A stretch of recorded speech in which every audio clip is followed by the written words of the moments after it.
એક જણાને કપડાની દુકાન હતી.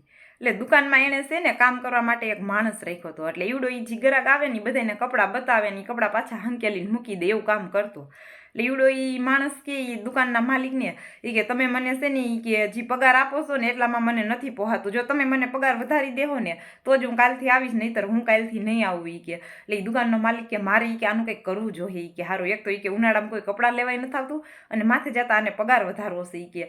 પછી બીજે દિવસે એ રસ્તામાં હેલો આવતો હતો ને તો ત્યાં એણે એક માણસને જોયો. એટલે એણે પૂછ્યું એ કે ભાઈ તું શું કામ કરસ? તો ઈવડો એ કે કાંઈ નહીં એ કે ભાઈ કે હું તો ખેડૂત છું એ કે વરસાદની વાટ જોઉં છું, જેવો વરસાદ થઈ જાય એવી હું વાવણી કરી આવું, મારો ધંધો ચાલુ એ કે. એટલે આ દુકાનવાળો કે એ કે આજ તો તારે કાંઈ કામ નથી ને? તો એ કે મારે કાંઈ કામ નથી. તો એ કે તું એ કે મારું એક કામ કરીશ ને તો હું તને 500 રૂપિયા આપીશ એ કે. હું તો કે મારી દુકાને આવીને તારે ખાલી એટલું જ કહેવાનું છે કે તમારી દુકાનમાં જરૂર હોય ને તો મારે કામ કરવું છે. એટલે હું તને એમ જ કહી કે તારે 8000માં પોહાય ને તો કાલથી વયું આવી જાય. એટલે ઈવડો એ ખેડૂત સમજી ગયું એ કે કાંઈ વાંધો નહીં કે હાલો એ કે તમે જાઓ અને તમારી પાછળ પાછળ કે હું આવું એ કે.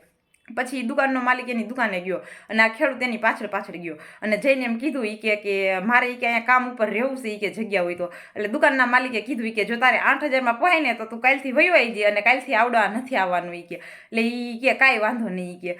પછી થયું એવું કે રાતે બહુ વરસાદ આવ્યો અને બીજે દિવસે એ જ ખેડૂતને જરૂર હતી માણસોની વાવણી કરવા માટે. એટલે એ ખેડૂતને ખબર પડી ગઈ કે ઓલો માણસ છે ને આમે એ કે એને નીકળવું જ છે. એટલે એને જઈને કીધું એ કે હું તને રોજના 700 રૂપિયા આપીશ, કાલથી મારી વાડીએ વયો આવી છે. એટલે એવડો એ કે કાંઈ વાંધો નહીં. એટલે બીજે દી સવારે છે ને એ દુકાનવાળાએ ઓલો જે એનો માણસ હતો ને જૂનો એને ફોન કર્યો એ કે એલા ભાઈ કે કેમ એ ક્યાંય નથી આવતો, હાલ નહીં કે હું તને પગાર વધારી દઈશ. તો એવડો એ કે નારે ના એ કે હવે કે મને બીજે કામ મળી ગયું. તો કે ક્યાં?